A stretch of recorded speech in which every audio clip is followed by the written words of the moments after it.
All right, what's up, everybody? Welcome to Aces Up, episode number 49. Joined by my co-hosts this evening, Joey Brown, Michael Gamberg, and our special guest tonight. You know them as the NFC Illuminati. They've been live streaming drafts past couple of weeks, almost every single day, it seems like. They actually just finishing up a draft right now. Paul drafted what Chris Vaccaro said, a sick team. We got Matt Modica, and I like Modica better. That's a better one. That's after hours. Well done, Joe. Well done. You're starting off I- right with a single up the middle. I love it. Matt Modica. Nice to meet you. I did that on purpose. just because It's just actually because- Modica, but we got Americanized. just because the other night you guys were talking about how to pronounce your names, so I figured I would dip that one in there a little bit for the giggles. A But kid all right, said that and- to me once. Anybody that watched Johnny Dangerously growing up? Guess I'm dating myself. And Paul Spiteri. Appreciate you guys joining us tonight. Should be a fun show. Didn't really prepare anything. We're just gonna go off the rip, talk about maybe like ADP, where you guys like to be on which side of the board, what type of builds you guys are doing from each spot. I think we should touch on a little bit of that tonight. Mm-hmm. I think that's perfect. And then First, I want to, Joe. I want ahead, to say that I'm wearing this Padre shirt in honor of my good friend. Not that I've ever met you, Joey, but you're like my online friend. I wore a Padre shirt because I see Jackson Merrill on your Twitter. I see the hats. I'm like, I got to do something for Joey. Let me tell you all something. It's a true story. You know how everybody was getting hacked? Jackson Merle's mommy followed me. So me and her talk back and forth, chat. Joey, how does that All of a happen? sudden, How do you she start sent talking me to Jackson Merrill? Joey, but time out there. I'm going to interrupt you. How the fuck do you start talking to Jackson Merrill's mother? I don't want to know how. I'm afraid to know, Joey. Joey's having West Coast relations. I donated to the They do Merle funny Madness things in Foundation Kentucky, and stuff. Paul. She You just never followed get me on on the phone. Twitter. But she I'm with sent you. me this message, and I thought she wanted me to vote for her. So that's how I lost my Twitter account. I got hacked. And Oh yeah, that's right, Joey. I remember getting that in the summer. That is I some think I'm bullshit, clicking on Joey. this. yeah. Well, Joey, we'll talk offline. Like I told you, a friend of mine is a Padres scout. And I went out there for Klein in San Diego, and I was on the field for batting practice a couple of weeks ago and got to see a lot of your beloved Padres up close. So it was great. If you've ever been to that stadium, Joey, it's worth the trip. What a great place to watch a ball game. I went last year to Cincinnati, and Manny Machado actually signed a baseball for me. Yeah, he's actually was one of the good ones. But anyway, Yeah. we're not here to talk about We're Joey's good. weird We're obsession good. with Jackson Merrill's mother. I mean, That's how I got hacked. You know what I like about the San Diego Padres? You guys got Don Osillo. They got Don Osillo now calling the Yeah, play. he's awesome. He is. He was. We miss him so much. We're back here in Boston. That was a terrible move. Yeah, it was. Me and Max tweeted together for years too. Yes. I mean, Joey, you're a solid dude in my book. and one thing about it, I've always been tied in with Matt because I never started playing prime times till 2020, and Matt finished third. You finished third that year. Yeah, I started Patrick Mahomes at home versus the Bengals, and Hillsheimer started Joe Burrow, and I had Burrow as well on that team, but I went with Mahomes, and that was a mistake. He had Diggs that year. I think was real big for him. I think. But I've come close a few times. Hopefully, one day. I was going to say Okay. the following year was the first time I played a prime time, and I remember you having 3 teams inside the top 10 at one point throughout the Yeah, season. I had 2 that finished 4-5, so I was pretty happy with that. That's my pretty story, impressive. Joe. Matt, you'll like this. So, in 2023, I was 3rd overall in the primetime going to the final week. And I was like, wow, this is pretty good. I had told my son, come over and watch the games with me. We might win some money. And I saw that Vaccaro was close to me, and I sent him a message on Twitter just wishing him good luck. Now he's turned that into fucking single white female, and now he's like, "Oh, you're following me? This fucking guy messaging me." Then I sit next to him in a draft in Vegas, and he takes an elephant shit on my AJ Brown pick, and he's like, "Hey," I said, "Can I have your number?" And he gives it to me, and now he says one of the most regrettable moments of his NFFC career with these interactions. So that's how I kind of got into the beginning of my Illuminati. Joe was me just trying to be nice. I was trying to Joey Brown Chris with a nice message, and it's turned into, all kinds of names that they call me. So, Joey, I take the most shit in the Illuminati, Joey. I'm like the bottom of the fucking food chain. Oh, man. The other night, Vaccaro was hammering you with the technical difficulties. Yeah. Meanwhile, that guy's drafting off a fucking Tandyware computer at best. No, don't even start with him. That guy's lucky he can tell time on a clock, and he's killing me about technology. Please, technology. I run a tech business, for God's sake, but it didn't work out for me that night. Oh man! Seriously. Oh, okay. All right. So you guys just finished up a draft. You want to share the the first 6-7 rounds with us? Sure. You want to go, Paul? I'll pick the kid. Yeah. We do. We're making these two odd job picks here at the end. But so we had a fourth pick tonight, right, guys? And as you know, we've talked a lot about draft slots and how they matter. And I tell you that, listen, the thing I feel like I've learned a lot about drafting the NFFC is where you're picking and how the boards are flowing are very important, right? You got to be educated. Listen, if you want to go in and just take a shot, and you do a couple of drafts, so be it. But why not do the best you can? So if you're going to play in these contests, your draft slot matters. And where guys have been going matters just as much. So we had the fourth pick tonight, Joe, which, Matt and I didn't even think about, are we going to not take Puka? You don't fuck up the first four picks, right? Mm-hmm. I think everyone consensus, those are locked in. Now, what happens, though, and I talked about this the other night when Matt and I had the third pick, is that running back in the second round becomes the challenge. And what you're seeing is everyone at the back end of the drafts is loading up on running backs. And when you come around to the fourth, was it Matt? We said the 2-9 slot, right? The running backs are, you're at the Kieran Williams kind of tier. Breece Hall was even gone tonight, right? Breece Hall went in the third. He's been going in the fourth a lot. So, which I think is ridiculous. Yeah. So we went receiver, Joe. So we went with a receiver build, and then the same thing happens on the other side, right? Because remember, there's no running backs that we want to take ahead of the guys at 1 through 3. We're certainly not going to take anyone else. So it comes back, and next thing you know, you're building 4 wide to start out of the 4 slot, which we went with Jalen Waddle and Burden. So it was Puka, Ibuka, say that twice, Matt, right? And Waddle and Burden to start. Those are our first 4. Matt, I don't know if you want to add anything to that. Yeah, I mean, I think when you're picking in that, top 4, even 5 to maybe 6, you just have an advantage going with the wide receivers. Obviously, 1-2, you're going to start with the beast running back. But the way I looked at it, and I was saying I wasn't worried because I kind of knew at the back end of the 5th round we were getting a good running back, at least somebody that we thought was a good running back, and we could double up in the 6th round most likely, even though we went with Warren, because that was the best player there in our opinion. So you have that luxury if you're picking, say, that top half. Now, if I'm picking towards the back half, it's a total different mindset. It's harder to go double running back. Not that you can't do it, but the further you go to the back of the draft, the wide receivers just start really drying up in the end of the 4th round, 5th round. You got to, in my opinion, push up the guys that you want. Don't wait and say, look, ADP is telling me I can't take this guy.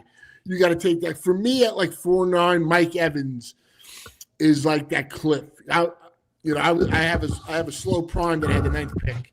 And in the 4th round, I knew Watson was never making it to me. I was praying Mike Evans did. He's old. He's injury prone. But his metrics were great last year. He's Shanny's number 1 wide receiver. I'm not buying him long term. I just need him for 1 year.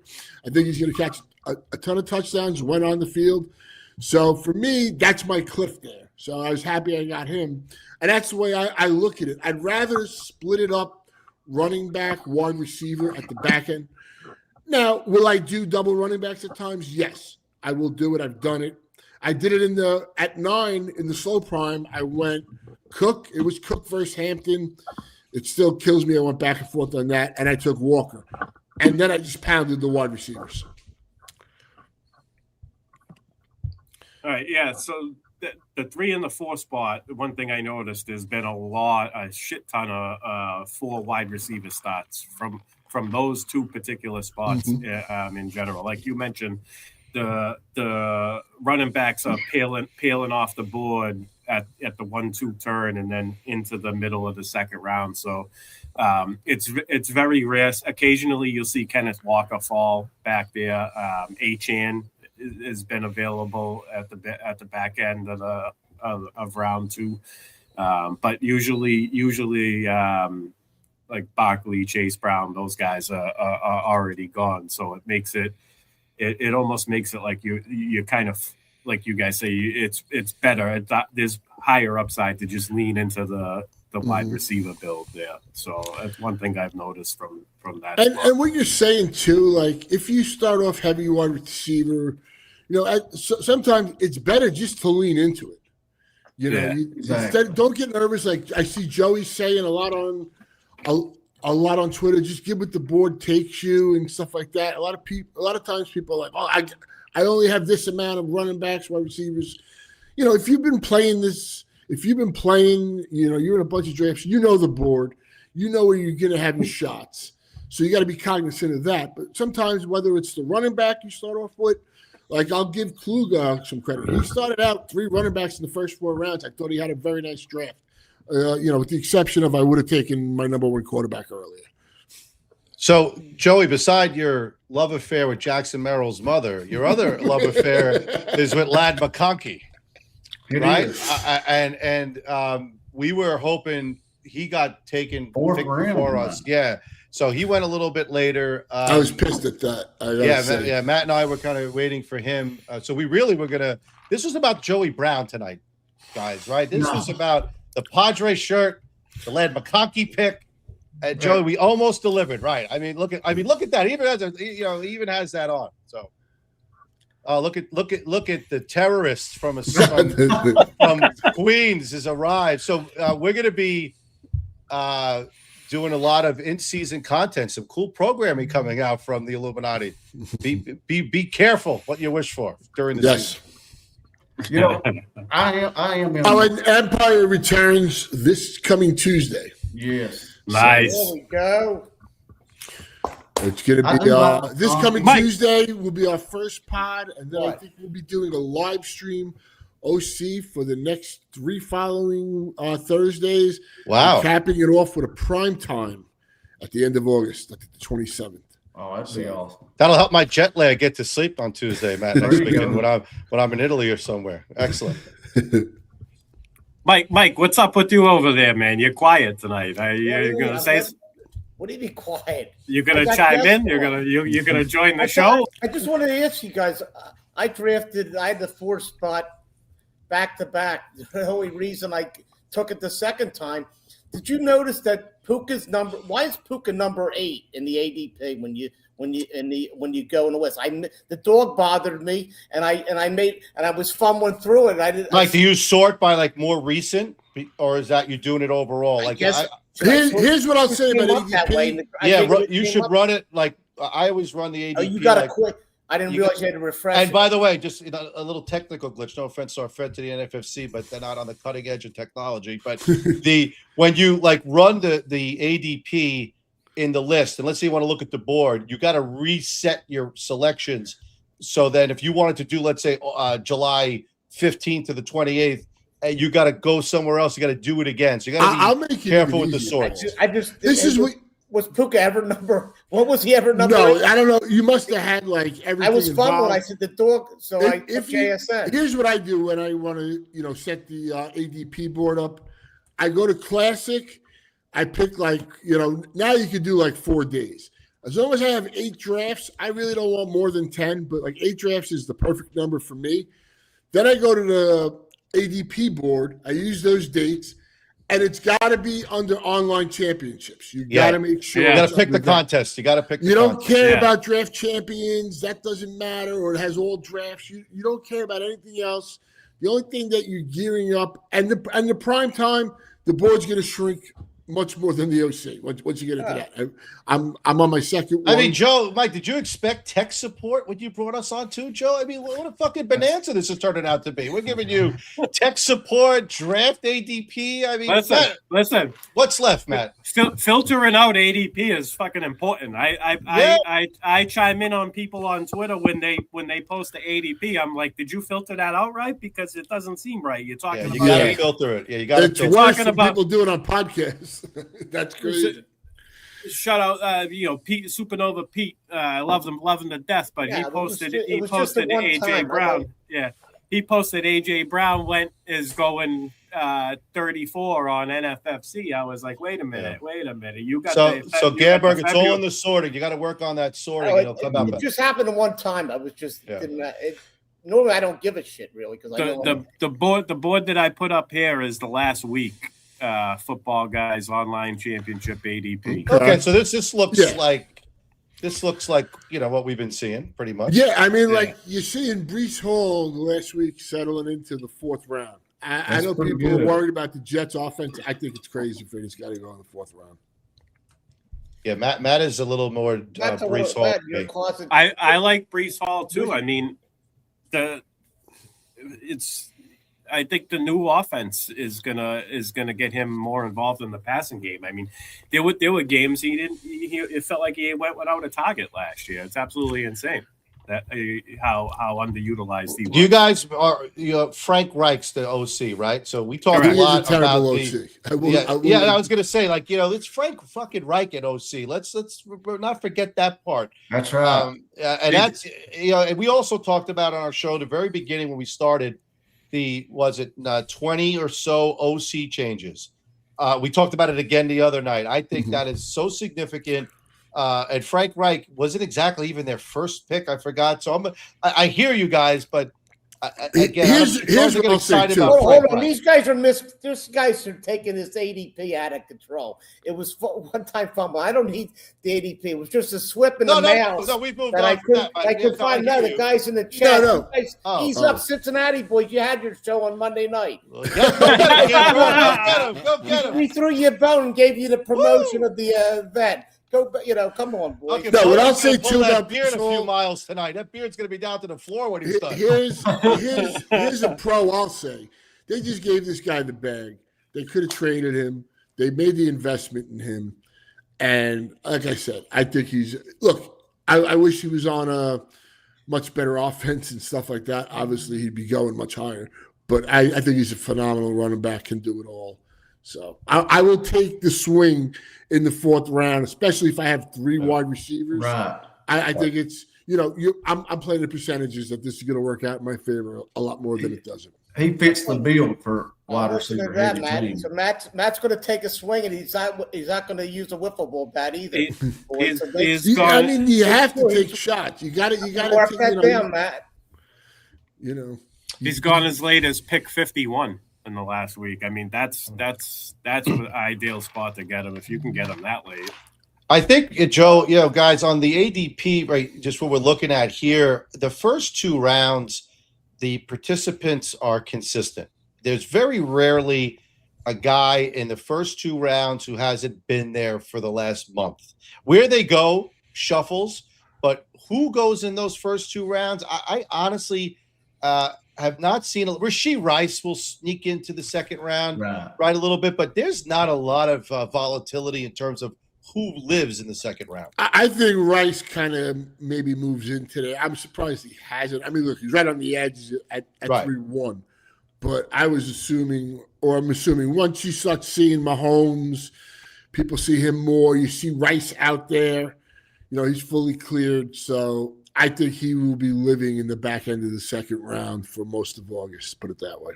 And I tell you what, I think that personally, I think Zay Flowers moves maybe to the middle of the second. I've been saying on the show, I think Zay has the best case to be this year's JSN. Not that anybody will be, but my points have always been it's a new OC, an OC we should be excited for in Declan Doyle. Seattle got a great OC who's now the head coach of the Raiders. And so that should be exciting. He has no target competition as JSN had last year, 0 target competition. And both of these receivers, like JSN, he can run the short, medium, and deep. So, he's a really good route runner, a really good player. Head coach is like, our main goal is get the ball in this guy's hands. Really, all he needs is, say, 8 to 9 touchdowns on his staff. The touchdowns have Right. hurt him. I know he's a smaller guy in stature, so he's not really like an ideal end zone. But from what I've watched, I've been a Zay Flowers guy the past few years. Lamar has missed him deep quite a few times, like every year. Yeah. So I'm going that to ask Matt. So the Aces Up guys, right? If you had to take a shot at who do you think is there anyone in the rounds 3 and 4 that have a chance of moving into the early 3rd or late 2nd? Do you think there's anyone? Devonta Smith, perhaps. Okay, that's a fair. And we got some good news for Chris Olave today. He's got no restrictions with his blood clot. I think I just want to say because he started slipping that's a funny little that you bit. say that because we're Sopranos watching us, the Greek, right? And he the other day he last week, 2 weeks ago, he proclaimed he was a little off the report. He's worried about his back. Well, we know he's no back specialist. And then he said, "Oh, wow, he's worried about the blood clots. We know he's not an internist. I mean, he might be a lot of things, the legend, but he's not those two." Mike Gamberg, when if he's scared, get a dog. In his case, get a second dog. Gamberg, you talked about. I don't know if I saw, or it was on the one you with us. You obviously you're an Eagle fan, right? Tells you you're a season ticket holder. You don't love Devonta Smith. No, I don't. Yeah, I don't. But here's what I don't get is I told somebody, you know what? I told here. I don't want to draft with Mike Sanda anymore. He's too dialed in. I told him. I said, Never scorching the earth. It's just the burning of the. I said. By the way, when you mentioned Sanda, you need to put. I said the news. Let me say it. The news came. I told him news is coming out. That I'm going to move. I think Devonta Smith's going to move to the late, first round, early second. I said they got, they're making a move that LeBron's going to be the quarterback. And he texts me back. He's like, LeBron? Who's that? Who's that? He's dialed in. He's dialed into football totally. That guy's scary. He's international news, big news. He doesn't even watch it. I say it all the time. Like he's a retired IT architect. So he could have, for all we know, he could have a fucking program that's more advanced than like Ryan Heath and. I mean, he's got the only guy I don't know, Joe. He's got more numbers than Verizon. The only guy here with an Ivy League education. I'll tell you that much. I mean. So Joey, who do you think could move up? I see guys in the chat talking about Neighbors. Maybe Neighbors. I would say would be the easy one. If we get really good reports on him in the next couple of weeks. He's going to move rapidly. I think a lot of them will. Let me ask you, do y'all think in the prime times, let's say prime times, do you think does Watson move into the third when people's that's not a bad take. I think it's the late third. That's a play to win move. Yeah, I think maybe more like at the turn, the 3-4 turn. I mean, it's just I'm trying to see who's getting taken out. I mean, I don't have a problem if somebody takes Watson in the third. Though. Probably it seems like McMillan goes from 3 to 4 sometimes. Yes, I mean I can see that if you swap them out. How about here's a crazy take, guys. I'm not saying I believe this 100%. If he is healthy and breaks off a couple of crazy runs in training camp or exhibition, and he's named the starter. Jonathan Brooks might be a 3rd-round pick in Vegas. Oh yeah, there's Joey and I were talking about being a 5th-round pick. You're going 30. I put caveats, Mike. I said caveat, right? Because I mean that's bold, but I mean look at what happened with Trevion last year. People, that's my point, right? 2nd, 3rd round. People watch the exhibition games. Right. Like this guy runs a fucking 80-yard touchdown. The hype is there. Chuba Hubbard, people think is washed on that offense. Even though people don't love the quarterback, I love Canales. I think he's a good coach. I just, again, I'm not saying I'm going to bet this when I go to Vegas in a couple of weeks, but that's the type of guy that could see serious steam. Mm-hmm. Yeah, I agree Matt, with that. so this is Matt. It's Brooks to the moon this year? I mean, I kind of hope so. Between both What's your formats. moon pick? That's big. I have People are 19 listening to shares, that. so he's my most owned player. Between NFFC and FFPC. So I'm hoping it is Brooks to the moon. Quorum's another guy. I think I have like 17 shares of him. That's a quote from Matt. Nobody else can. He's got that patent. So if you want to, you got to call his agent to use that one. Look, you got to look at it as the last year. What's his name? The guy in the Steelers now. Rico Dowdle usurped Chuba. And this kid, they've had bottled up, but waiting to unleash him.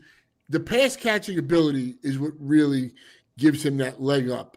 And their run game in Carolina, they know how to do a run game. So you add that plus the passing catch ability. He doesn't have a long history of playing football. At Texas, he was awesome after Bijan left. But, he didn't play tons of games there neither. So, you're taking a leap of faith, but you're looking at a talent. He had that second surgery, but it looked like the first one, sounds like from everything I've read up on, and I've kind of been trying to be due diligence on him, is the first one never took. So the second one did. They redid it. Everything went well. And, this is a guy they do want to unleash. And I think they need him and Coker to really be players for them this year. I think the other thing, guys, I don't know if you guys go to Vegas, but even if you don't, right, the thing that you'll see if you're drafting any level, prime times or OLCs, you got 2 games now, right? Wednesday, Thursday before the weekend. I've seen it in Vegas. I think I was there. What was this? Amari Cooper, the first time I went, had that Thursday night game that he was like, the Lord Savior on the football field. He went from the 5th round to the 2nd round. I think that you also see that those first 2 games will impact ADP at the end, especially the prime times, especially in Vegas. So again, the key is pay attention, watch the boards. You will also get bargains. Let somebody move somebody up because at a big first game, that's going to mean somebody good's going to fall. Listen, Matt and I have been drafting a lot of Blake Corum, right? So we've obviously been on Blake Corum in many drafts. If Blake Corum has 80 yards and a touchdown and 3 catches in Melbourne, look out for Blake Corum's ADP. Will be he might be in the 3rd round. Call me crazy, but you'll see some crazy shit after those 2 games. Yeah, but just like you said earlier, Paul, if Blake Corum busts like a 65-yard touchdown in that game, plus whatever else he does, it's definitely – it has an effect. It has a crazy – some people just go all in on these early games. So it is fun because the last couple of days are just like wild, put it that way. My sad Vegas story last year, I do a lot of auctions, guys. I'm a big auction guy. I love them. We're going to try to stream one, me, Billy, and Vaccaro. Oh, awesome. But I did. I spent like 26 of my 200 on Worthy, and then an hour later he gets fucking knocked into 2027, and I was literally cursing that son of a bitch the rest of the weekend because you knew he wasn't recovering. The guy weighs like 100 pounds wet, and he just got absolutely destroyed. And I know you love Ladd, Joey, and I know Ladd's got talent. I watched him in college. Him and Bowers. The only thing that worries me, man, that guy gets the wrong hit, and he's just not built to get whacked. And that's the only fear I have of him. But Worthy was like that for me last year. Worthy was blindsided. He wasn't whacked. He got fucking. I mean, he didn't know what country he was in after he got hit last year in that game. Plus like good old Paul Travis talked Kelce. about, like say preseason touchdowns. If you sit there and look at this board. Couldn't you see Jordan Tyson or Carnell Tate up if they catch one? I'm with you there, Joey. I mean, Tate, to me, when you take somebody number 4 overall, it's kind of like Jeremiah Love. I mean, that guy's getting $50 million guaranteed by being the 3rd pick. And this team, Arizona's still going to be terrible. The defense is going to be horrible. So he's going to be catching a ton of passes too. But Cardinal Tate, the 4th overall pick, I took him in my first draft, and I really haven't been taking him, but I do have FOMO there. I pick mostly on the front side, but I do have FOMO in the fact that he's just going to get peppered with targets. The contrarian would be like Wan'Dale Robinson's there too, and Wan'Dale Robinson's a guy that's going to eat up targets as well. So, but I think Tate, is going to – he might be too big to fail, put it that way. Right. And now we got all these names possibly slide into the 3rd round. I'm looking in the chat. I see a DJ Moore, Mike Evans, Luther Burden. If some of these guys are moving into the 3rd round, who's falling? Somebody's got to be falling. Well, I think Garrett guys Wilson, Ted McMillan. That's what I was going to say, Mike Evans, Jeremiah Love. Jeremiah Love for sure. Could go down Love, a I've bit. gotten a couple of shares of Love in the 4th round. So every time Love falls in the 4th round, to me, it's an auto click. And we've I've seen seen it. Burden We've seen in it the tonight. 3rd round. Lad McConkey slid a little bit. And let me break Matt's heart right now, because this will absolutely shatter him. What do we go to Vegas? September 7th or 8th. So it's Wednesday night.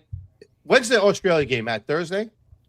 Yes, because I that's what I didn't get. Why I didn't put the Australia game Wednesday? Because the Australia game's Thursday here. It's going to be Friday over there. Right? I got you. So it's Friday in Australia, Thursday here, and the absolutely tough as nails Ricky Pearsall catches 2 touchdowns, 120 yards. I'm going off he goes to the 3rd round. 3rd round he goes immediately. Yeah, but one of the things I like to do, and why I start drafting in but the 1st or 2nd week of June, is you don't get these prices anymore. Like Pearsall in NFFC was going 9th, 10th round in early June. So I mean, those are just things that aren't going to happen anymore. Yeah. And look, there's risk because any of these guys we're drafted could get hurt, God forbid. We don't wish it on anybody. But there is risk to it, but there is also great reward. Jonathan Brooks was an 8th round pick in early June. Now he's basically beginning of the 6th round. You got to take him early 6th. He's probably going to be a 5th rounder. So. And AJ Brown was 3-4 turn. You should be jealous of the Greek. He got your boy Watt on the 5th round. He's got some awesome prices. He screwed it. He still screwed the draft up, but he got Watt on the 5th round. I told him that's a monster draft he had. I'm just kidding him. He's my partner in the big enchilada thing. Yeah, that's the rumble in the jungle with it's like Felix Unger, Oscar Madison in that one, Gamber. Look at that. Mike. Speaking of, you're always calling people out about screwing up their draft. So I got to defend I didn't say he screwed it up. Listen, I got to defend my guy Joey Brown here. What's this shit? What's this shit I heard last night that you texted Joey Brown? You didn't like the Drake May pick in the 7th round. I didn't say I didn't like. I said I didn't like the player. Drake May to me is an auto click in the 2nd. It didn't fit. That's what I'm saying. It wasn't the player. It wasn't the player. He could have taken. He needed a running back there. He had it, and he followed the script right, and he could have got Dak and Goff because he had Pickens and Brown. He didn't have to go. Yeah, but I don't think you have to hook it was a panic time. But it was not. It's not going to work out bad. Joey Brown doesn't panic for anybody. He needed a running back. He knows he needed a running back. Well, Drake May's with the upside that Drake May has. You're talking about now. You're comparing what Rashad White scores. So he's going to play the game. Compared to a 400 plus. What's he going to do with Goff and Monte Brown though? What's he going to? He's going to have weeks where you're going to have to. I love the debate, Matt. I'm here for the. You know what I'm saying? You're going to have. Well, Mike. So Drake Matt Mason. and I just did that. Matt and I just did that, right? In our draft that everyone liked, we took May in the 7th with only one running back, and we went Tyler Warren ahead of that. And Matt and I talked about it. And actually, for Josh and Dan, it was Burrow or May. I typically lean Burrow, but I like them both. It's kind of hard to really decipher. They're both great. And we went premium quarterback on the logic of what you're saying, Joey, right? The points that this guy should put up will most likely radically eclipse the running back. Yes, but also we weren't worried because I thought we could get the two running backs that we really wanted, and we were able to get Corum and then get Mason. So that solidified it. We had Montgomery falling to us at 5'9" was such an anchor running back for us. I was so happy about that because if Steve didn't double up on Henderson and Brooks at the 5-6 turn, I was hoping to get one of those guys, and I probably would have went that direction, or at least pushed for that. So I think, I think some of it, right? We talk about this when Matt and I do our stream is you can make certain picks that people may question, and that's fine. That's what we're here for. Listen, this is all fun for me, but it's then what you follow up with it, right? We've watched some guys. My wife just says, wow. I feel like we're in the Brady Bunch with the way you guys do the box. I feel like I'm Alice somewhere in the middle here. That I'm fucking Alice. I got Cindy and Marcia above me and fucking Mike Brady on top there with the Boston accent. So I think it's more like a Brady Bunch look. But I think the key, guys, is if you're going to do something like that, it's then what do you do after?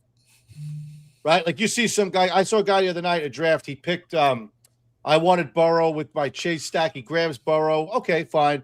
2 rounds later, he takes Brock Purdy. Like, the fuck are you doing?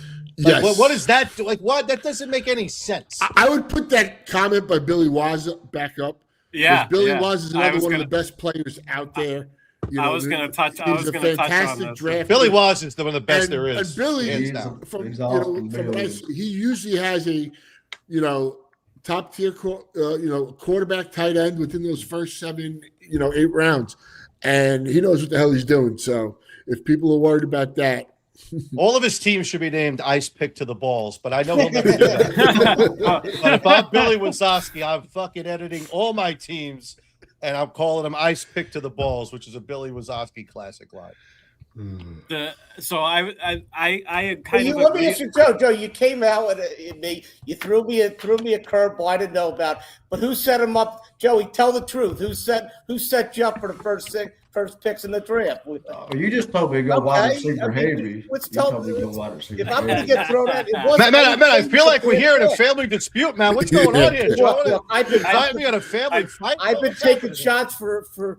It's not my first rodeo. Hey, Joey, if Gamberg invites you out to dinner, don't go. I'm like Rocky. I'm always standing up at the end. That's it. Gamberg's going to run. He's going to run up those stairs, right? You guys I like it.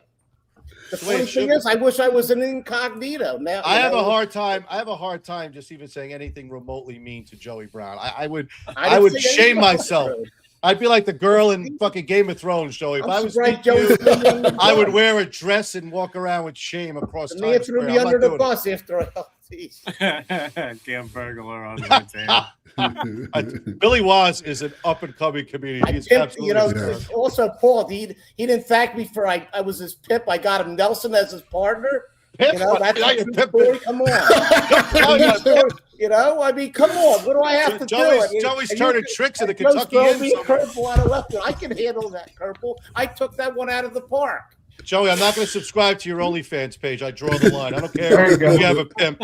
I'm not going Joey Brown OnlyFans. I don't want to see Lad McConkey in a Speedo. I'm not doing it. So I'm out. I'm out of your OnlyFans page. What about what's his name's mom? Yeah, is she hot, her mom, at least, Joey? How's this guy? A lot of athletes, when I'm old now. So all these young guys, I'm like, shit, his mom's pretty hot. I'm like, fuck, I'm 55. So I'm at that point where these younger players, I'm like, is his mother cute at least?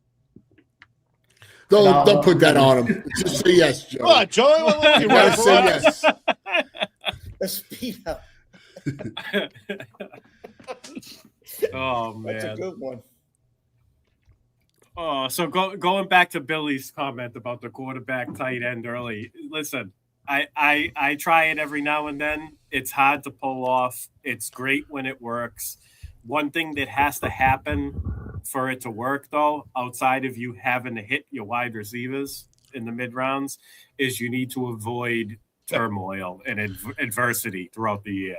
But one thing I say, Joe, it's not doing it like if you take a tight end, like in the fourth round, we're getting these quarterbacks like in the seventh round. You're getting Burrow, you're getting May, you're getting Lamar. So you can. It's right now. It's allowed. I don't think it's going to last for that much longer. Yeah, you're getting Daniels in the 9th or 10th sometimes. Yeah, if you spread it out properly and not do like Bowers, Josh Allen, I suppose you have a little bit more flexibility to pull it off. But like if you're going Bowers, Josh Allen, you need that right hero running, that high volume hero running back, and then you got to hit on those wide receivers. There's a guy in the OCs that starts 3 running backs. Yeah, every OC, same 3 guys. But now, at least the last few that I've seen that I've been in with him, he switches it up. He does it right. He keeps drafting the same 3 running backs, and he goes, but he just hits wide receiver for the next 5 or 6 rounds. Yeah, and that's if you're going to go running back heavy, that's when you can't say, oh, the quarterback dropped to me. I got to take this quarterback. You have to wait. Or this tight end is falling. You got to just keep hitting the wide receivers. It's got to just being a piss boy or yellow brick road, whatever you want to call it. Piss boy, man. I like that piss boy. That's why I don't like the 3 running back stat, because at that point you give up when the premium tight end falls or when Josh out. But I'll go back. Like you can get a Harold Fanning in the 9th round. So if you went 3 running backs, you went 5 receivers, Fanning in the 9th, and you took, maybe a Daniels fell or the 10th round, you got Dak, Purdy, Hurts, whoever you like. Right, right. It's right now, I think the board is just being really flexible for everyone, and that's why people should be drafting now and not waiting.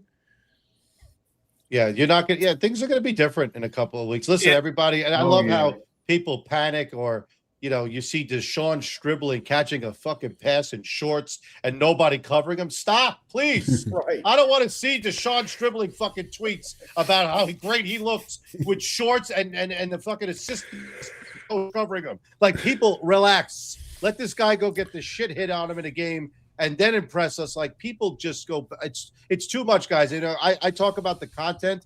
I think the best way to prepare for your fantasy draft is watching stuff like this, right? Watching, again, based on your format. I don't play FFBC at all, right? I'm not smart enough to play 2 formats. So to me, you learn your format, you learn the tricks, you master it, you get a feel, but reacting to every single piece of news, you got to stick with your conviction, right? Most teams don't even play their good guys in the exhibition season, right? So to me, it's listening to the beat writers say, hey, they really like this guy. Well, I remember, I want to say one thing about the beat writers. You got to be careful with the beat writers because they are a lot of PR. They got to, some of them are team shills a little bit. Yeah, they're going to be very positive. They're going to deal with these guys. And, July, whatever it is, 28th, there's really nothing to write. What I'm saying? I like to hear more of the coach speak, whatever you want to call it, right. Or hear that, or hear the quarterback saying something about, the wide receivers and this or that. But you got to be, look, you want to hear what beat writers are saying. I just say you got to be careful because if you drink that Kool-Aid, you start doing shots of it, you get a little inebriated off it, you might get screwed up. And that's why the boards are purer now, right, Matt, than they might be in a week or 2. Mm-hmm. And you're going to have like new people coming in, like a lot of people that are playing baseball. Like Paul's 20th overall. In the I'm 20th overall, the OC in baseball. Less right than now. Diamond. 20th. Less than people. Yeah, 20th overall. Yeah. Now the people that are pretty much done in baseball come August, they're going to football. So now you're getting fresh blood in there, or you want to say fresh meat, whatever, however you want to, phrase it. So you're going to have fresh fish, or fresh pigeons go, the cuckoo. You're going to have a new blood, which is going to mix things up, and it's a good thing. And we also have a new contest of people that are in the NFFC realm. They brought over the FFWC. Yeah. So you have some of their guys now playing these. So, which is good. You want, I love when there's chaos on the board. Yeah. And it's not just chalk. Let me ask y'all this. How much higher do y'all think the QBs go? And do they move up a couple rounds for prime time? I think they're so. going to move up. Yeah. I think you're going to see them moving up, 1 or 2 rounds. And I tell you now, the backup quarterbacks, if you're a person that wants a backup quarterback, you can't wait like you could maybe wait in the OCs. Yeah. I'll make a thing. I took Lamar, and I still wanted to keep pounding some wide receivers. And right now, for me, I'm kind of cool with Danny Dimes as my backup. I think he's a guy. He's supposed to be fully healthy. He said it. There's no restrictions on him right now. I think they're going to throw the ball more. And I think he's a guy that, is pretty much 20 points. He can run, so I'm fine with that. Would I prefer a better backup? Yes. But in certain situations where I can get 7 deep wide receivers that I really like. Or if I started 2 running backs in that one. So I've been just pounding yellow, just hitting that yellow. Just different ways to go at it. Oh, yeah. Yeah, that's what I was telling these guys. I don't know how you all see it. And I'm not meaning the players as hard, but if you're on that back end, I've noticed, I've said this before, I think the second round is so tough because you don't know what direction you really want to go in. Do you want to pound wide receivers, or do you want to split it up because there's so many good running backs at the back end? Yeah, what I would say is try and have a plan. Obviously, if something fell to you, you always got an audible and stuff. But know what you were planning on doing. You're going to be confident in what should be available. Not that man. I would think available. You could, the guys who are going. Let's say you're picking 10th. You got an 85 to 90% certainty, Matt, based on what's been going on, of who's coming to you, right? You're going to be in the Taylor, Cook. Look at the ADP. Those are pretty much the same guys that go in the back end of the draft's first and second round. So to me, Joey, it's about you pretty much know who lives there, right? Maybe Bowers. Sometimes somebody will move Bowers up. Somebody like the one drafter moves Walker up. Other than that, what's there. So to me, you go in saying, okay, I'm going 2 green. That's my way.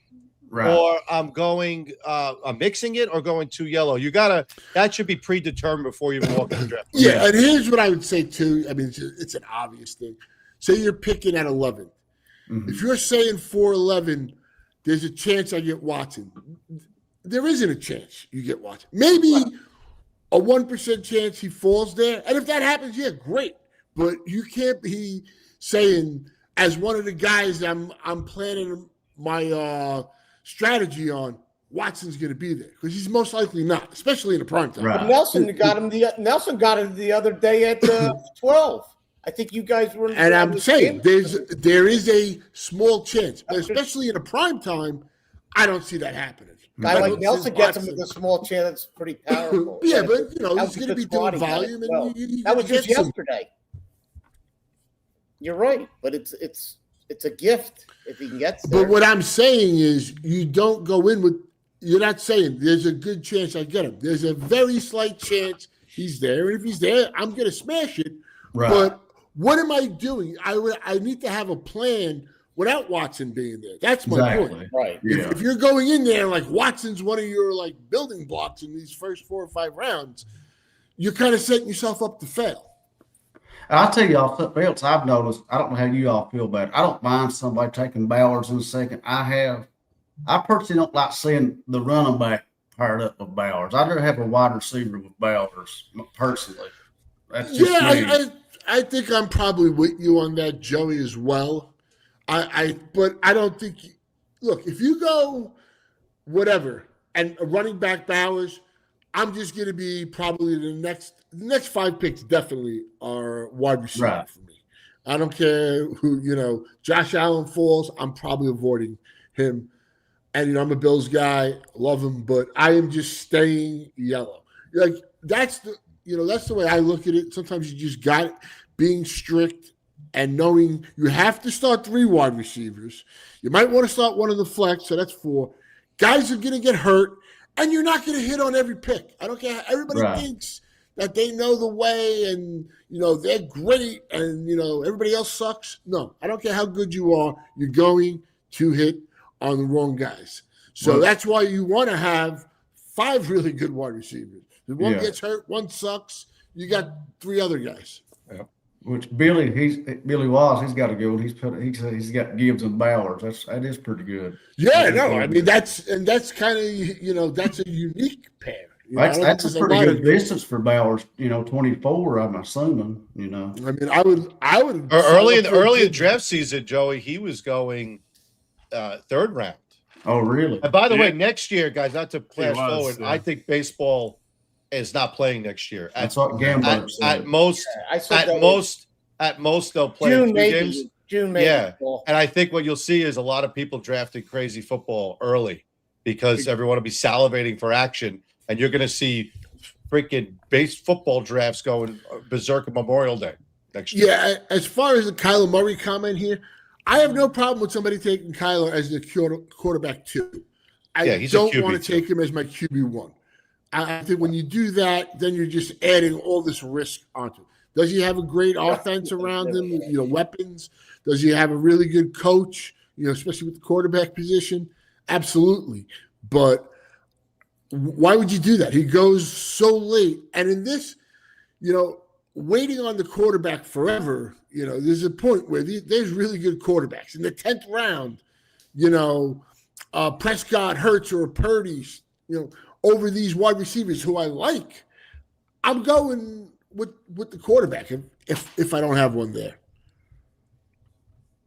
Yeah, to me, I like you said, Matt. I'm taking Kyler Murray as an upside shot. Maybe I waited and I took like a Dak or a Jared Goff type of a pocket passer, Brock Purdy, like you said. And I want to have a decent backup, but I want to back up with upside too.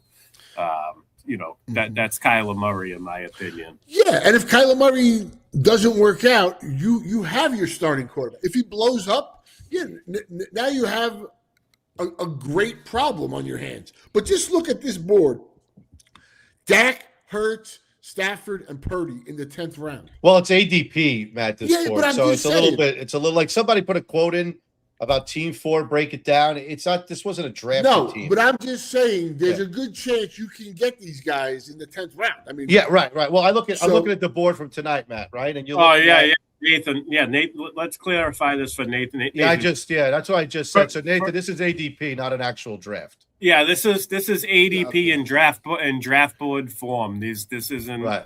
Okay, one. But just going on. So tonight, looking at the board tonight, right? It's in the 11th round. You could have waited, and the 10th round. No, I would go earlier. Yeah, right. Well, exactly. Yeah. I mean, Lamar Jackson in the 8th round, Herbert in the 9th round. Right. Then you got Lawrence and Williams living in the 10th, and then the 11th round.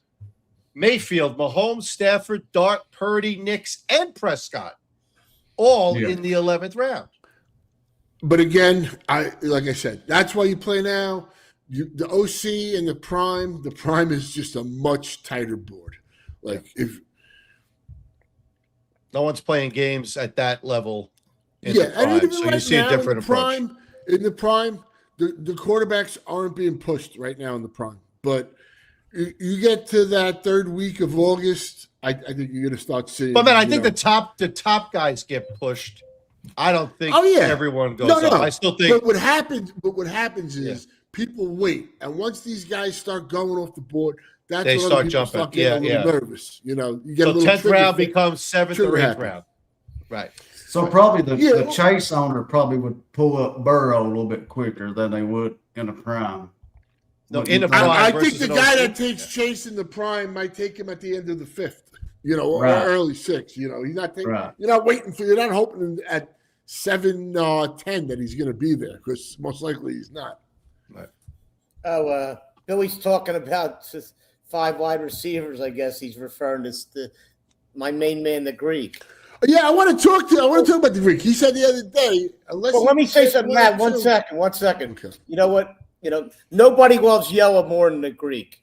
I mean, rumor has it that his wedding was contingent that his wife had to wear a yellow dress, not a white, and their song was from the Wizard of Oz, the Yellow Brick Road. Well, Gamberg, if it was yellow, it was he probably called me gold. the other day. Listen, Paul, he called me the other day.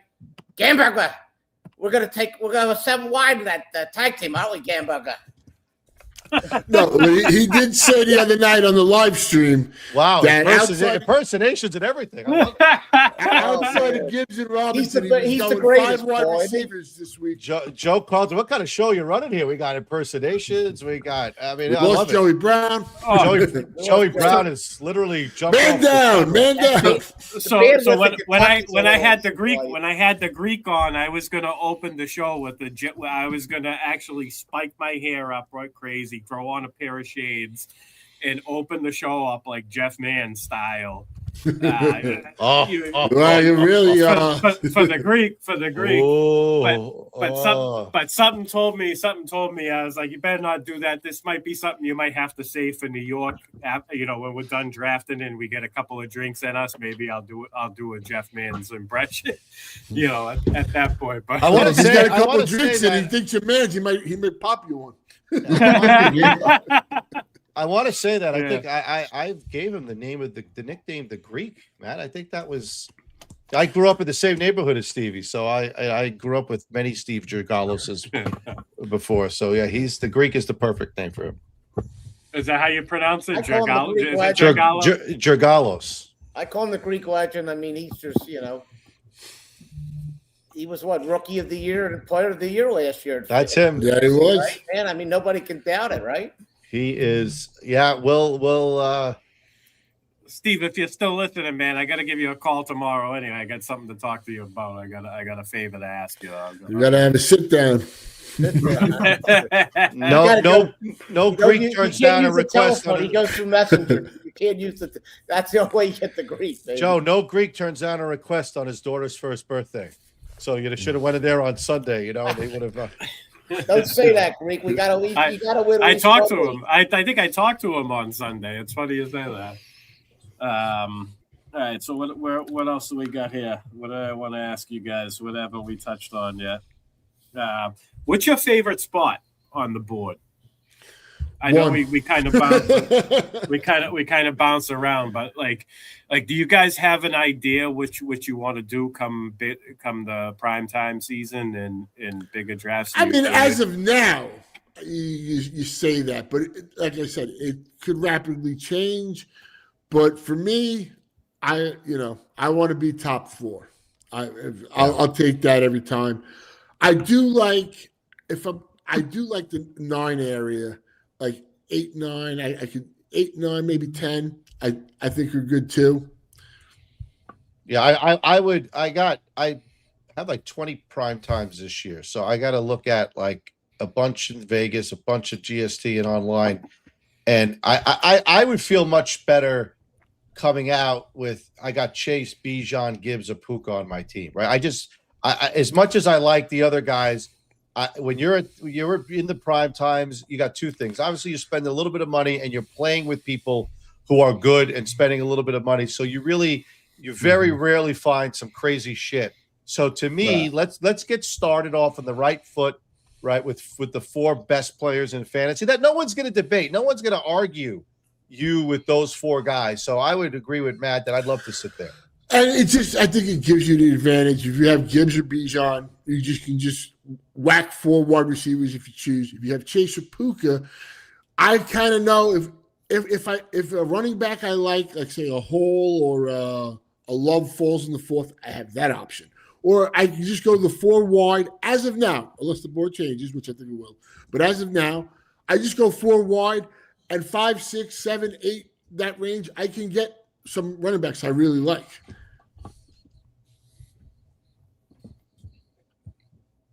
What about you? I kind of like the around Tell you what, Matt, you're lining it up which I don't perfectly mind for me. doing the first 3, 4, but You like the back, 12. but that's fine too. I mean, you can. I look at Duke, what he does. He's picking like 9 and 10, and Duke is whether he doubles up, splits them up, whatever. He's building a solid. Sounds like every poker time. comments there, Mike. He doubles up, splits them up. That's Yeah, perfect. exactly. Yeah. And I wasn't even trying for that, but Poker, blackjack, he well, that's- always comes out with a solid team every time. Yeah, and you guys had Duke. Duke is I love. I met Duke a couple of years ago. He's such a good guy, and he's a pro at this stuff. And what I love about Duke, Matt and I were commenting on our draft. Duke makes his pick, right? He knows what he wants. He's like us. Boom, he clicks. There's no Boom. Yeah, he does. It's right away. Because Joe, he knows what he's going to do. He knows who he likes. He's got his rhythm, and he makes his picks. And that's it. But that's what I would say to people. Like if you're new to NFFC or whatever, you've only been playing for a little bit, and you see Dukes in there, or the Nelsons, the Vacaros, the Greeks, yada yada. If I'm leaving, I don't want to leave people out. Edelman's, Waz. But if you see these people in there, just watch. Go back on your draft. Look how they built their teams. It's not even. Just look how they did it, and you probably could learn a lot more from that than listening to some podcast, reading a magazine or some shit. I used to. I told these guys. I used to not. You know how you can change the dates. I used to do my Silver Bullet and Primetime after the New York Super airs off Sirius XM. I used to gauge that from some of these guys. I'm like, okay, this guy like this certain. Well, Joe, you want to do it when none of those savages are in it, right? So you want to jump into prime. That's the best time to do that's the best right. time to do your bullet or whatever you want to do, your OC. That's really when those guys are in New York, you do get a. But I thought, we had Chris, we had Vacar on the other night. I mean, I love Chris as a great guy. He's so good at this.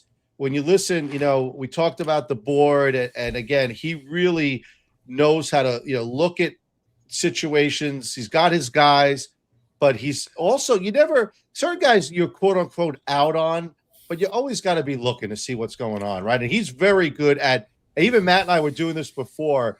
You got to look at the picks 2 ahead of you, right? To say, hey, if I let's say I want a tight end, I'm making this up, and those guys have tight ends. There's a chance somebody says, okay, I'm going to take, like we took Warren, right? Tonight in the 6th round. We were hoping he came back. We didn't know for sure. But the key is like what Chris does is he looks and he sees what's coming and what's going, and he makes very informed picks, I think. Like I thought he was taking Loveland at 4'11", and he got him at. Yeah, he shocked us tonight. 5'2", I said he's definitely taking Loveland here. Like I didn't see any way Loveland was moving past that. But another thing too, like when it starts getting close to you, say there's 3-4 picks away. Everybody has that like one guy they want, but you can't just get fixated on that. You need to have those 4 guys in your queue that you say, you know what, I'm good with these guys, because then you're not panicking. Then you're not, making a decision on the cuff that you weren't really, that sometimes you didn't want. So just setting yourself up for success is the best way to do it.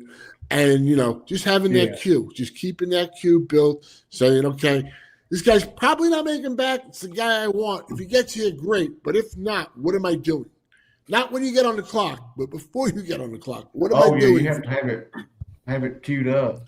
But you have to be able to react, you have to.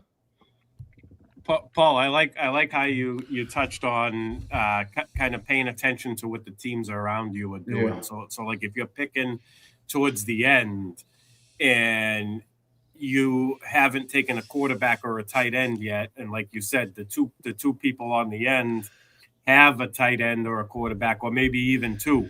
That you can thread the needle there and wait till you want to take. If there's a wide receiver or a running back you like at that point, I think you need to take those first, because there's a good chance that those Yeah. the guys around you aren't clicking on tight end there. So let me say something here. Ahead, just look at the board. Like when we were picking tonight, and the three guys to the left of us as it was going around, I knew they had three running backs. I knew they weren't going to be taking a running back. There was a good chance. And Steve doubled up there. Like Steve only had Gibbs, but I thought Steve just loves the yellow, but he changed it up tonight. But the other two guys, I'm like, the chances of them taking a running back. Like you need to be watching that and cognizant of that. I mean, it sounds simple, but sometimes people just make the wrong decision when everything's pretty much the percentages are so much in your favor if you're paying attention. Steve took 2 yellow in the first 6 rounds. He's got a 7:00 doctor's appointment tomorrow. I mean, you talk about Duke also. I said he was on the show last week. Before I even knew the hell he was a poker player, I nicknamed him Snap Call. I didn't even know who he was. He was a poker player.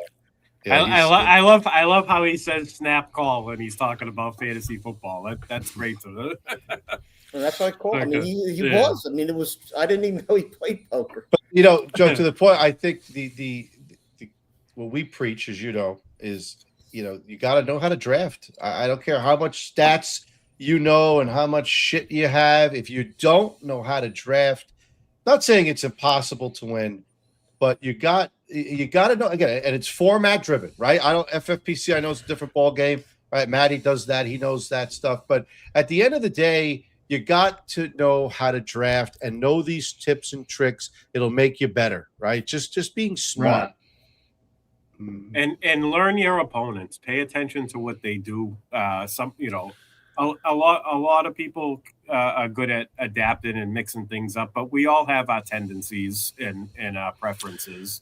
Yeah. So learn your opponents. You'll know when when they're switching something up. It's noticeable, and then you can kind of have a better gauge of they're switching it up this draft. Now it's just being on your toes, your attention to detail, be observant to what's going on. And it doesn't matter how many teams you guys do. It's nothing about your volume and your spend. Everyone does what they can afford. It's when you got your shot, do it right. That's what it comes. To me, that's the way I look at it. And I'm personally not concentrating on the entire board. I'm concentrating on the couple guys to my right, couple guys to my left. That's what really matters for me. Like 100%. I know who's probably has no shot at making it back, who's going to make it back, but those are the guys I'm keen on. If I'm picking 4th, the guy picking 11, 12, I really can't control what he's going to do. So, why am I worrying about that? I want to know once I pick at 4, whatever, like tonight, once I pick at 5'10", what are my odds of getting the guy at 6'4"? That's the move I'm trying to make. That's the Yeah, you're looking ahead 2 or 3 picks to map out how you want to do it, and you're also paying attention to what's around. The teams are around you. Sometimes they make it real easy for you, and they give you a certain like the guys that double click running back. They start off with 3-4 wide receivers. The double click at running back is coming. So when you're watching them, you're anticipating this move. Now the term zig when others zag. That's when you should maybe plan for a wide receiver in that range, because these people are going to be taking double tap and running. But Joe, it's also even Matt and I tonight, there was a point where we had 1 running back after 4 receivers, and instead of jumping at a running back, we waited and we took what we thought were the 2 best players at tight end and quarterback.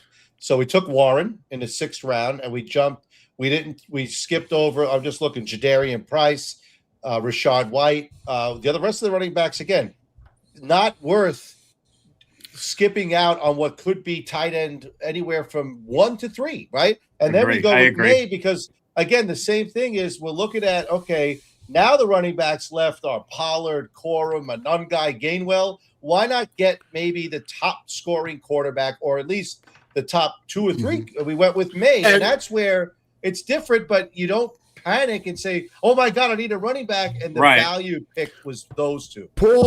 Me and Paul, we recorded it tonight, so it'll be out tomorrow, and we did the draft, so we were able to talk openly about it instead of saying I like the second guy in the queue all the time. Right, yeah. And you could basically hear our thoughts. I was never we started out 4 wide. I was never once worried that we weren't going to get our running backs that we needed. Now, there's a chance you get blown up at times and you got to, go to plan B. But, plan A pretty went, as scheduled. And, just knowing that, and I think we made the right calls on Warren and May where we took them. I think those were the right players to take there. Yeah, you were right, Matt. You said on the Watson going back. I was in between. I was at the 11 the other day between Duke and Chris on the end, and I went Lamb, AJ Brown, Olave, and then Duke came back. Watson, he took Watson right before me. I figured I was prepared. I went Jacobs, and I knew Chris was going to take it. He had 2 backs already. He ended up taking Hall and another wide receiver. I just took Kyron Williams, and I just changed it up instead of going 4 wide. I'll go this route with you. 2 running backs. I'll go this route just to go off of the slow prime. I'm currently in the 12th round. I have the 9th pick at 4-9. I really want Watson there. I know the percentages of Watson making it to 4-9 are very, very slim. Right. So who was my number 1 option in reality was Mike Evans, and he's not a slam dunk to get to 4-9, especially in the prime time. So he got there, and I was like, great. Otherwise, I got to pivot to a Cardinal Tate. Other people might say, you know what, Cardinal Tate should be over Mike Evans. I'm going to go with Evans in San Francisco this year.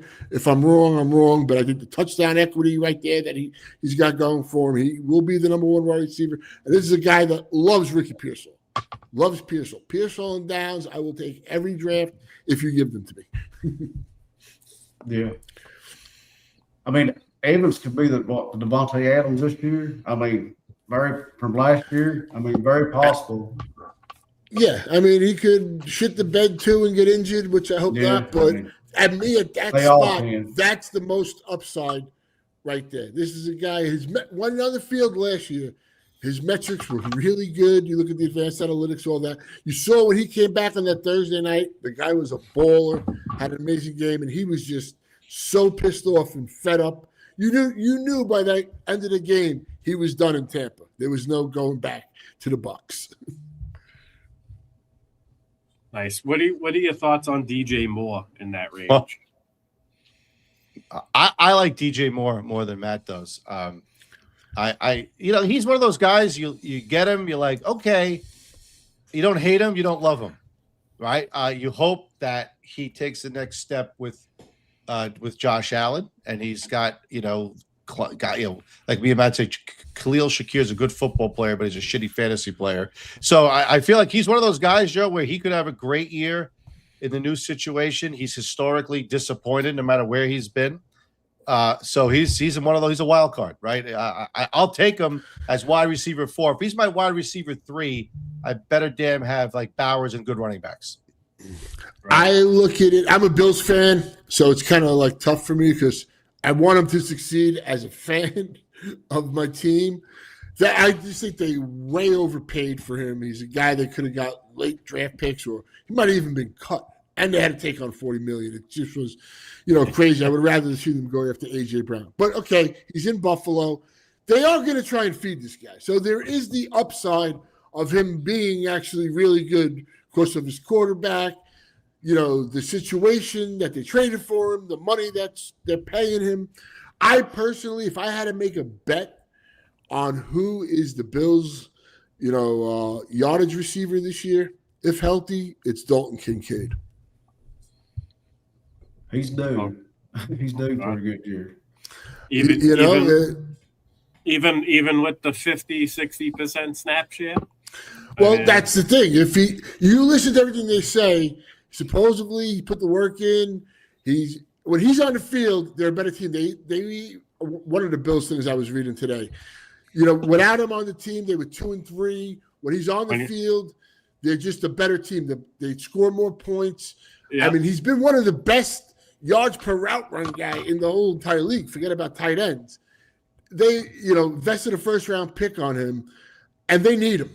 If they're going to, make things happen, they need him. That's the question. Is he going to be a 50% route runner, or does he get to that close to 70%, which if he does, he smashes? Right. And I mean, but what are you paying for him? You don't have to pay like an exuberant price right now. You can get him anywhere from the 9th to the 11th round in drafts. He led the Bills in receiving touchdowns last year as well, but it's that's the other thing too. Not that saying much, but he's also a big receiver, end zone target. Keon Coleman was supposed to be the end zone guy and dominate that, and that hasn't come to fruition. Right. Who knows? Maybe he gets cut, Keon. I wouldn't be shocked if that happened. And what did we? There was another question in the chat. Where is it? Oh, here we go. The Scatterbo.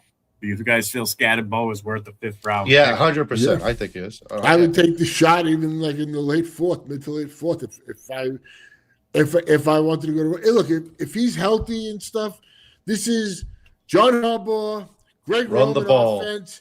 Run the ball, and they get the way Greg Roman's offense, what he runs, fit is what Scatterbo excels at, right. Not Tracy. And so, look, there is risk coming off of that injury. Hopefully, this guy stops doing these backflips and crap. But he's going to get the goal line stuff. Yeah, Dart will score a couple of goal lines as well. But as you saw in Buffalo, with Josh Allen, who's got 6 straight years of 39 touchdowns or more,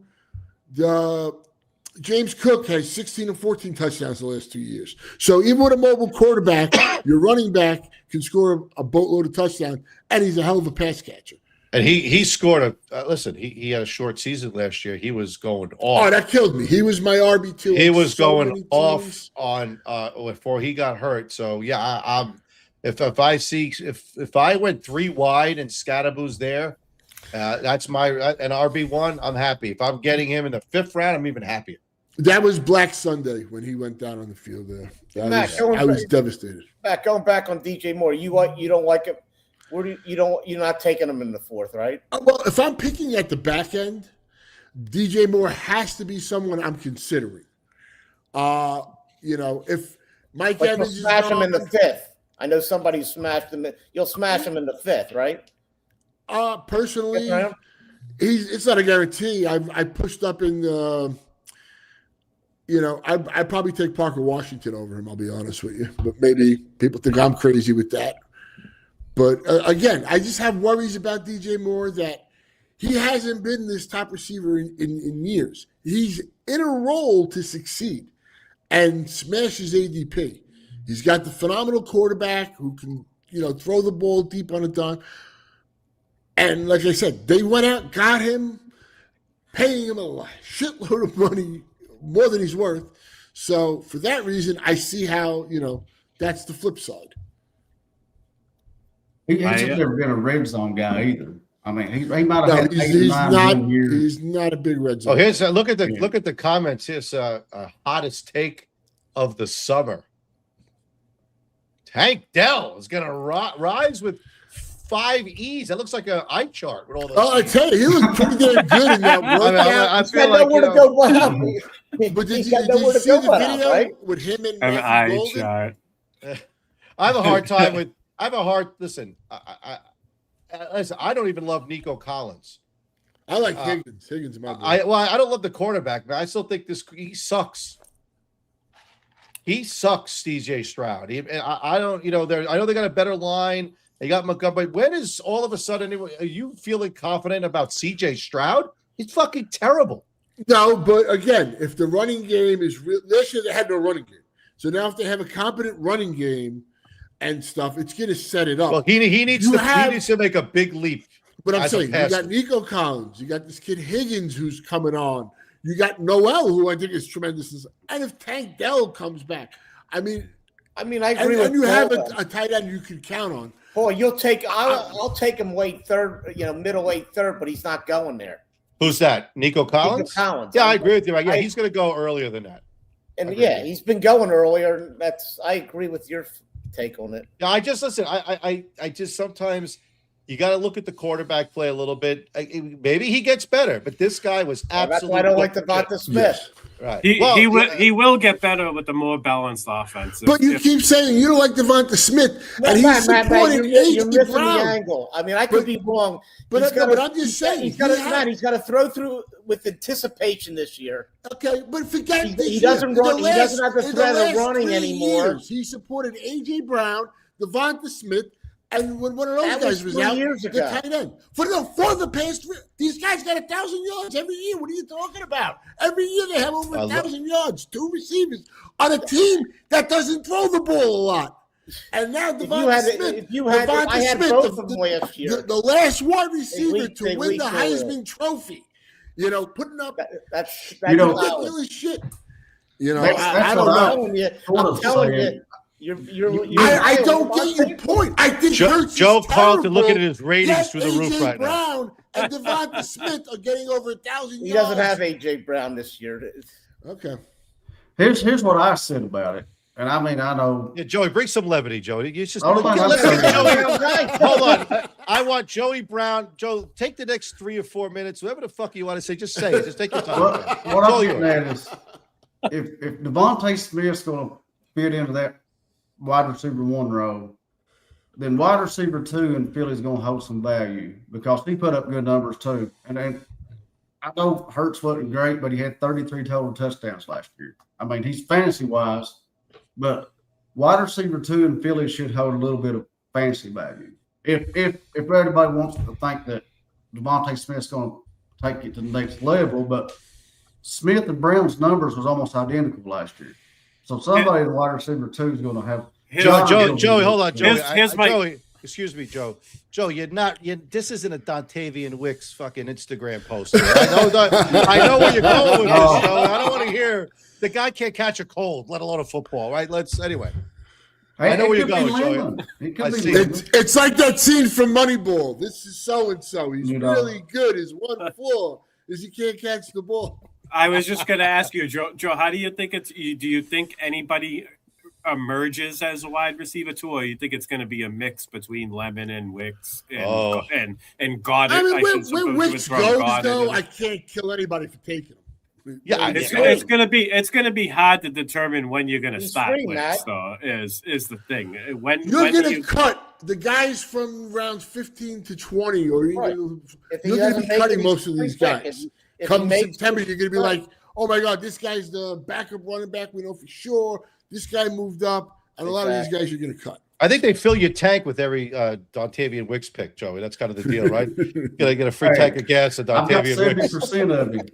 If I need to cut somebody, it's easy to do. Joey, diversify. Call your Merrill Lynch advisor tomorrow. Yeah. Joey, let's get some ETFs. Mix in a Ryan Flournoy right here. Here we go. Ryan Flournoy. Yeah, no, but he's a guy that it's getting late if Ryan Flournoy's coming up on your show. I will say this: Wicks is the biggest wide receiver in that room. Wicks has a lot of talent. But he's got to catch the ball. Where he goes, I have no problems with you taking him, having 70%. If he hits, you look like a genius. If he sucks, you cut him.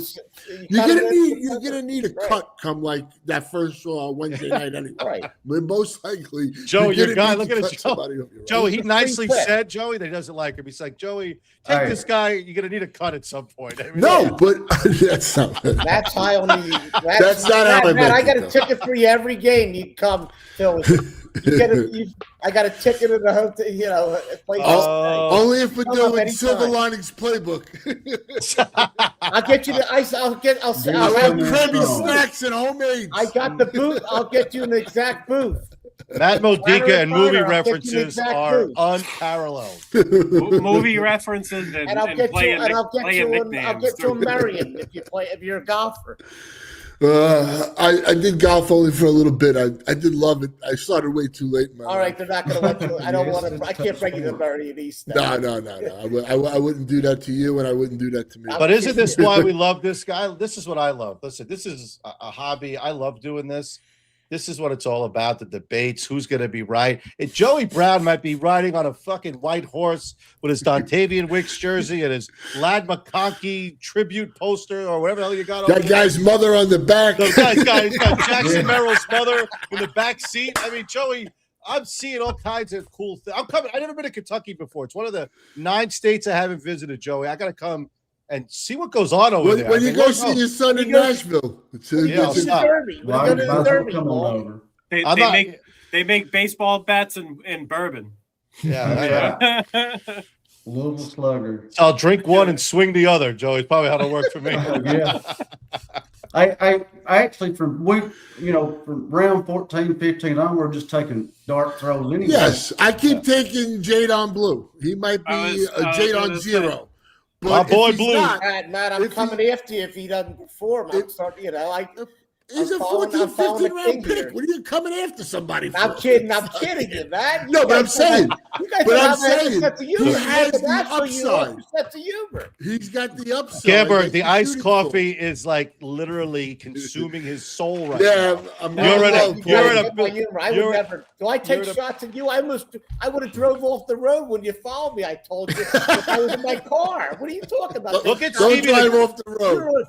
They don't give you enough airtime on the Empire. I hope you get a little more airtime. I'm passionate, Michael. I'm passionate. People think I get angry. I'm an Italian. I'm passionate. I'm loud. Stevie G's mentioning Matty that guys come draft with me in Kentucky. You imagine Stevie G in Kentucky, Joey? There's like a state warning. Do you get like a phone flash that there's a Greek across the state lines when this guy comes in?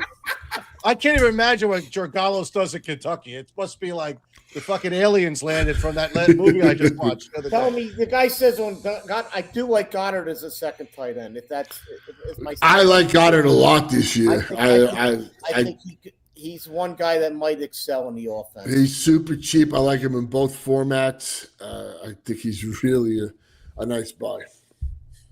Where you get him, yeah. Oh God. That's fun. All right. So, who is some of your favorite late round dot throws? I know Matt, you mentioned Jade on Blue.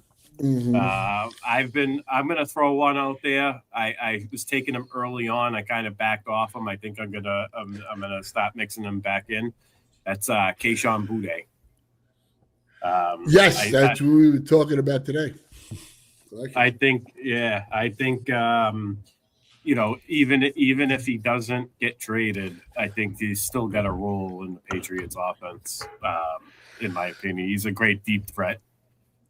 And him and May kind of were putting together a really good chemistry late in the season last year, and I think it might, if he's a Patriot come week 1, I think it could carry over. I made a lot of people money on my prop picks in the playoffs with Boutte. I hit every prop. I think, Joe, some of the running back 2s that you can get late. I'm not trying to say these guys are going to change your lives, but I drafted Jalen Wright a bunch of times. If Achane gets hurt, who the hell's running the ball in Miami? The guy in Indianapolis, McGowan. You got the Niner guys are moving up, right? So Black and James because of McCaffrey, but you're still getting them late. I look at it where give me a shot at a guy that's in a position to get carries before I get wide receiver 9 on my fantasy team, right? So I'm looking for guys like those guys who are an injury away from potential production. I drafted, I forgot who it was last year, someone like this, and he did absolutely nothing for the year. I go back and look, I forget. But so you're just taking a shot. You hope someone gets hurt. I'd rather get a running back than a wide receiver 8. That's what I'm looking for late rounds. And also sometimes a tight end. If my tight end room sucks, I see some guys, Dulcich has moved up. I know Stevie will take claim to that. But guys like Schultz, the guy in what's his name? AJ Barner. Gunnar Helm, tight end 1 in Tennessee. Yeah. If your tight end room sucks, then I will dabble. I got to say, the tight end, being that you mentioned in Dulcich, the first live stream I did with Nelson, which was like June 4th, around that time, and we were doing it. And I remember I was looking on the ADP, and he wasn't even going in the first 20 rounds. I was like, this is crazy. I mean, maybe I have a little FFPC brain, but I had him last year doing props. That's how I knew, doing, betting his over under yardage and stuff, laddering him up. But he's always been a good Ferguson. Ferguson is a shot. If it doesn't materialize, you cut him. But if he's somebody that they are adamant to get, they got him in the second round last year. They don't have a wide receiver 3. They didn't take Lemon. They took the quarterback. So, these are guys who are going to take shot. A.D. Mitchell, I don't know. This is a guy that's talented.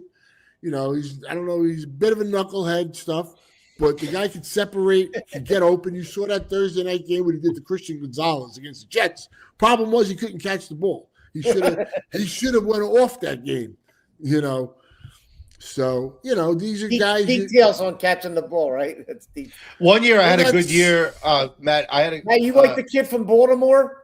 Backing up Surratt? Surratt?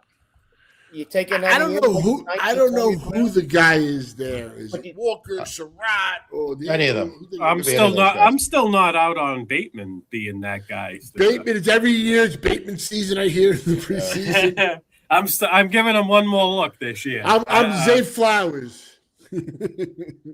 Zay Flowers, yeah. I had one year. I had the year that I took Hunter Renfrow in a lot of my drafts in the 20th round, and it was the one year that he did something. So, you never know, but you're talking, less than 10%. You're getting some real contributor. Right. First year I ever played fantasy football, I took Randy Moss in the 20th round his rookie year.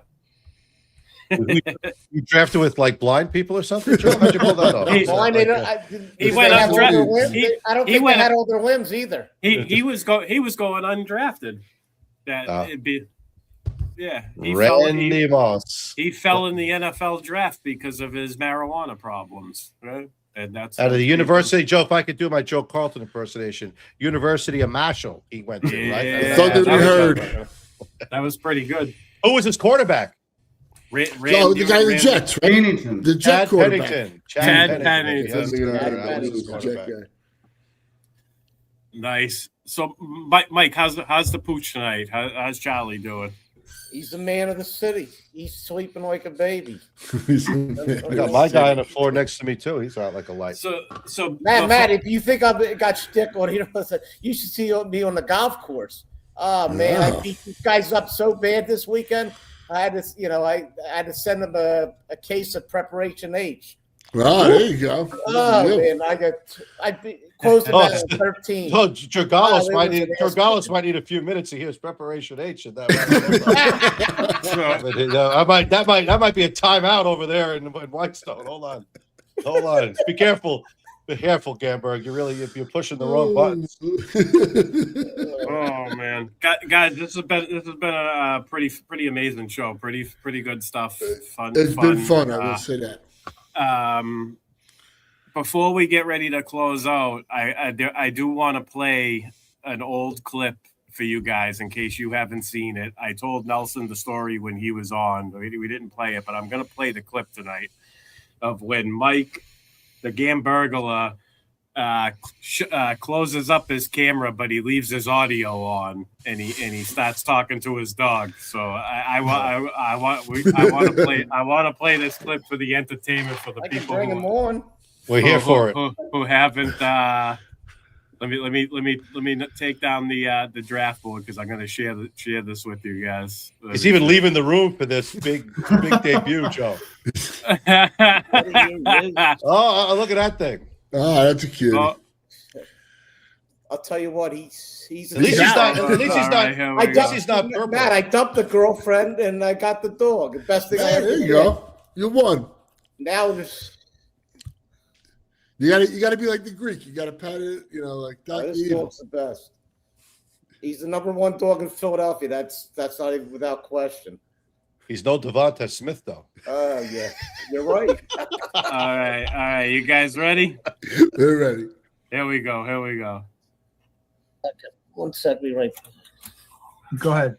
Talk about it. Basically, I think, when we're doing these shows, we out here helping people. It'll be just a look at, you go wide receiver heavy, but I kind of stay true to who I am, how I draft. It might not be for everybody. But I like going wide receiver here. Now I know this is totally different though. That's where I screw up a lot. I sit and draft the best ball kind of like I want to do redraft. That's all I really play. So I don't really show a lot of people on best balls side of things. But a lot of I like all your picks. I think they're all pretty solid. Chuba pick, I'm a little off on Chuba, but I like pretty much all your picks. I deserve a kiss. I deserve a kiss. Was that the dog?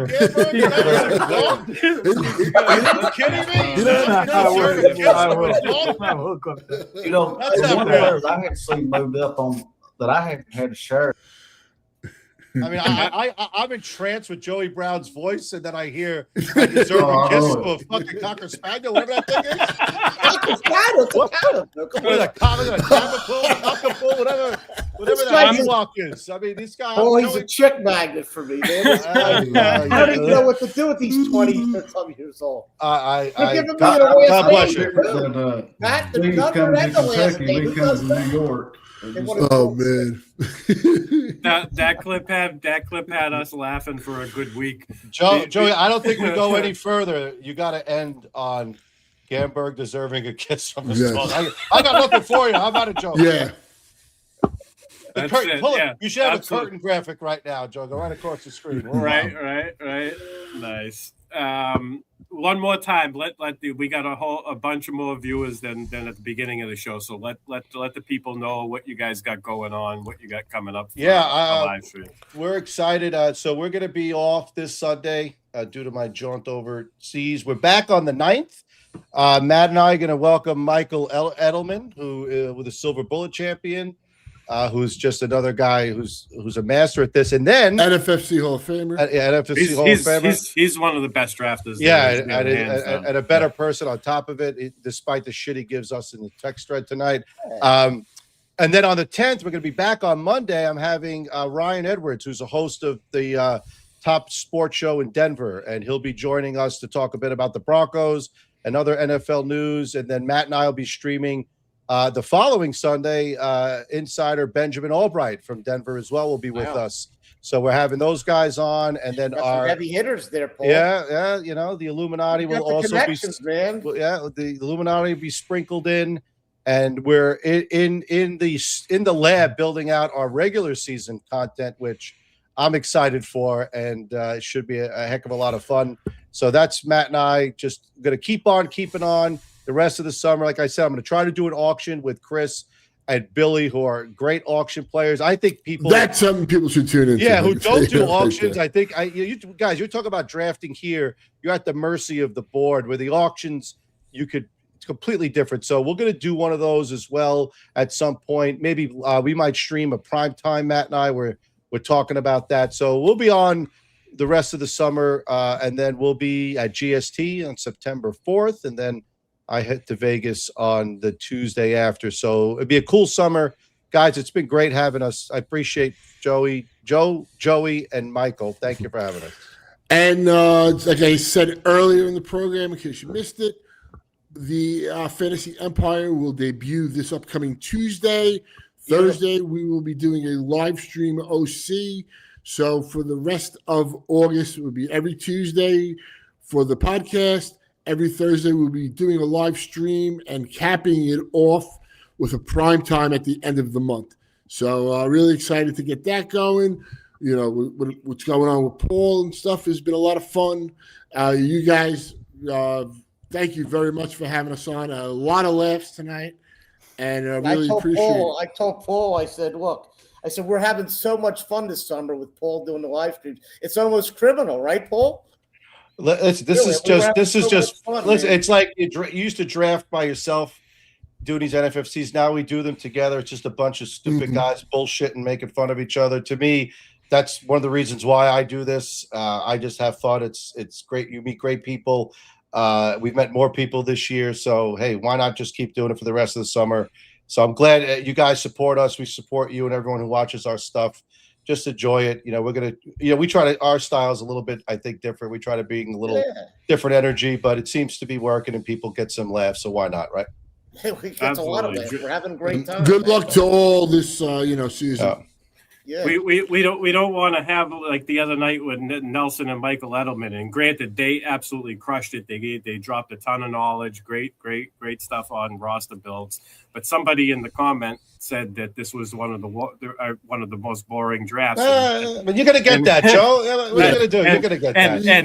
And Nelson was like, "Oh, I'm glad we could save you money on Guys you didn't have to buy taking shots at melatonin." I'm not taking shots. Good luck keep taking shots at I'm Nelson. just saying. Right, just saying. Paul? I like Yeah. the entertainment. I like the It's entertainment water off a angle. duck. I mean, come Don't on. concern yourself with the haters. Right, It's exactly. always going to be a hater. Exactly. Thank you, boys. It was great. Absolutely. Matt, you got your wardrobe weighed out, Matt, for your first Empire back. I don't have it yet. We'll see. We'll see. Maybe we go. You got with the thrown battle. off. You got thrown off with missing blue last weekend. On Monday, he was wearing his Tiger Red. He thought it was Sunday. Oh, the Matt Modica wardrobe breakdown. I'm here. I'll I'm tell here you for what. this content. I'm here People for the are Matt waiting. Modica We're wardrobe waiting. breakdown. I'm here for it. But good luck, guys. Good luck Well, this nice year. seeing you. Thank I'll you see you again guys for in a having week. us on. Cheers, boys. Absolutely. We're out of here. Everybody have a good night.